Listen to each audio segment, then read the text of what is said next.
भक्तों, आइए जानते हैं अप्रैल महीने का दूसरा प्रदोष व्रत कब है। 28 या 29 अप्रैल। जाने सही तारीख और पूजा विधि। अप्रैल के महीने के दूसरे प्रदोष व्रत को लेकर थोड़ा कंफ्यूजन बना हुआ है। दरअसल बैसाख शुक्ल त्रयोदशी तिथि 28 और 29 अप्रैल 2 दिन रहने के कारण कंफ्यूजन है। ऐसे में आइए जानते हैं पंडित जी की गणना के अनुसार अप्रैल महीने का दूसरा प्रदोष व्रत कब रखा जाएगा। भक्तों, प्रदोष व्रत का हिंदू धर्म में विशेष महत्व बताया गया है। यह व्रत भगवान शिव को समर्पित है। इस दिन भगवान शिव और माता पार्वती की विशेष पूजा अर्चना की जाती है। मान्यता है कि इस दिन भगवान शिव की पूजा करने से व्यक्ति की सारी मनोकामनाएं पूर्ण हो जाती हैं। साथ ही वैवाहिक जीवन में भी मधुरता बनी रहती है। साथ ही भगवान शिव का आशीर्वाद भी बना रहता है। इस दिन भगवान शिव की पूजा प्रदोष काल में करनी चाहिए।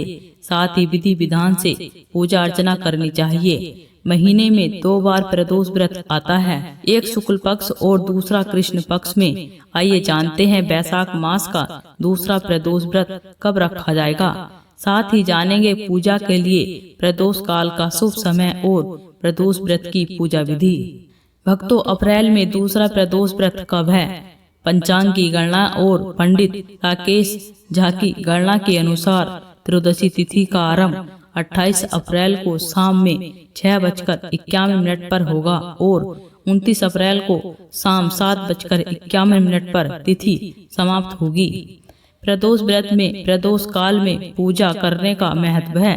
ऐसे में 28 अप्रैल को ही प्रदोष व्रत रखना शास्त्र सम्मत है, क्योंकि 28 अप्रैल को प्रदोष काल के समय त्रयोदशी तिथि प्रदोष काल में व्याप्त है। इस दिन मंगलवार है, इसलिए इसे भौम प्रदोष व्रत के नाम से जाना जाएगा। वैसे तो दोनों ही दिन प्रदोष काल व्याप्त हो रहा है। भक्तों, प्रदोष व्रत शुभ मुहूर्त। बैसाख शुक्ल त्रयोदशी तिथि का आरंभ 28 अप्रैल को शाम में 6:51 पर होगा। बैसाख शुक्ल त्रयोदशी तिथि समाप्त 29 अप्रैल को शाम 7:51 पर होगी। सूर्य अस्त के समय से लेकर 1.5 घंटे पहले तक के समय के बीच में आप पूजा कर सकते हैं। भक्तों, भौम प्रदोष व्रत पूजा विधि। प्रदोष व्रत के दिन सुबह ब्रह्म मुहूर्त में उठकर स्नान करें। इसके बाद साफ वस्त्र धारण करके व्रत का संकल्प लें। इसके बाद सूर्य को जल अर्पित करके व्रत का संकल्प लें। शाम में प्रदोष काल में पूजा करें। इसके लिए सबसे पहले शिवलिंग का गंगा जल शहद दूध से अभिषेक करें। अब शिवलिंग पर बेलपत्र धतूरा शहद दूध गंगाजल आदि से अभिषेक करें।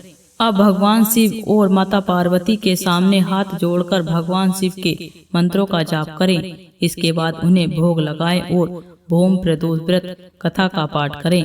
अंत में भगवान शिव और माता पार्वती की आरती करें। भक्तों, इसी तरह की वीडियो को देखने के लिए इस चैनल को सब्सक्राइब करें और वीडियो को लाइक करें।